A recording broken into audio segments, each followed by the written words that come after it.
Trauma is an inevitable part of life. It is understandable why we as humans want to ignore trauma. Our cultures tell us we should get over it and get back to normal as soon as possible.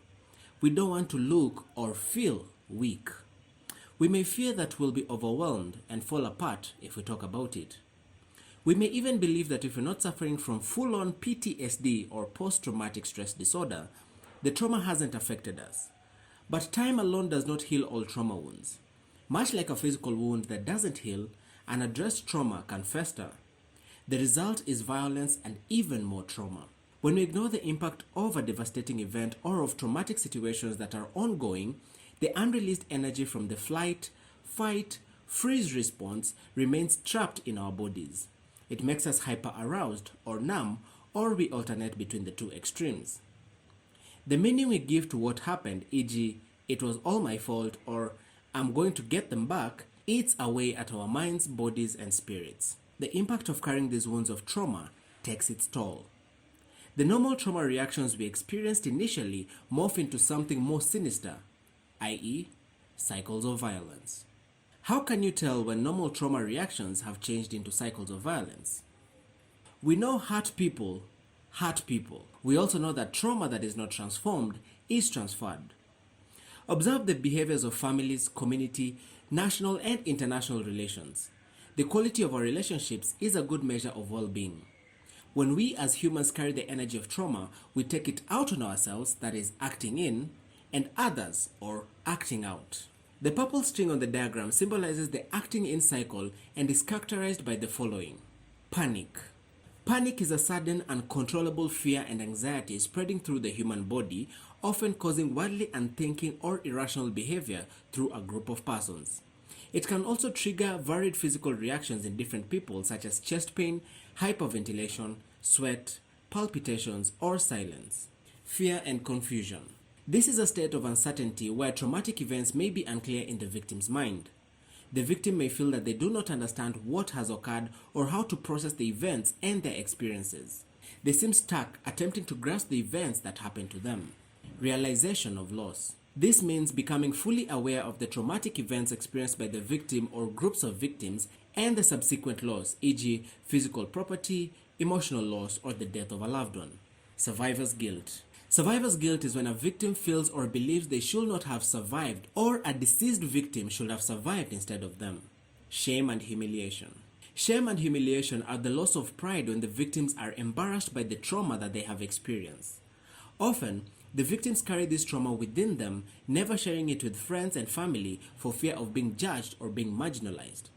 This may be the case, for example, for rape or domestic abuse victims. Questioning. Why me?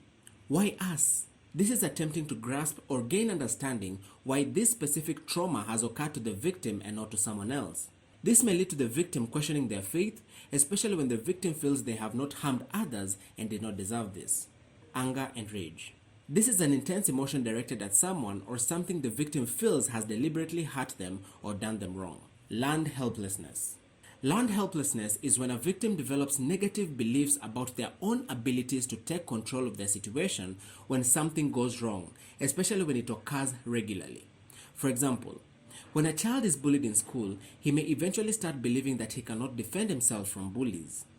A similar evolution may occur in a woman who is physically and emotionally abused by her husband. The victim feels powerless to improve the situation and may even feel she deserves to be in it. This can lead to depression and other mental conditions. Hypervigilance. This is a heightened state of awareness. It is part of the fight-flight response that drives the brain into a state of constant alert. This often causes aggressive reactions in everyday situations. For example, veterans who have returned from stressful battle zone insist on sitting in a specific part of the room or react aggressively when they hear fireworks or loud noise. Lack of trust. After traumatic events, victims often mistrust themselves or others who may have caused the harm. The victims may subconsciously act this out. Fantasies of revenge and need for justice. Under the guise of a quest for justice, the victims channel feelings of anger and direct them at the person who has harmed them. This ongoing desire for revenge may serve as a defense against going through a more holistic mourning process. Feeling unsupported, helpless, and hopeless. In difficult situations, people often find relief when quick action is taken. This may be done when the proper support systems and structures are set in place. However, when individuals find it difficult to express their grievances, people begin to feel unsupported. This may cause a person to experience feelings of helplessness where they feel stuck in a situation, feeling that nothing much can be done. Unfortunately, if the stressful situation is prolonged, a person may begin to experience a sense of hopelessness that nothing good could ever arise from the situation, feeling unworthy. Perceived or real feelings of inferiority and undeservingness caused by the inhumane, harsh, extreme, or punishing conditions while at work or at home. Addiction. This is repeatedly being involved in using a substance or engaging in an activity without being able to stop despite the substantial harm it causes. Post-traumatic stress disorder. This is a condition which develops in some people who have experienced a shocking, scary, or dangerous event. Symptoms include flashbacks, bad dreams, and frightening thoughts. Suicidal thoughts and or suicide. Thinking about or planning suicide includes thoughts that can range from just a fleeting thought or detailed plans about it, but it does not include the final act of taking one's own life.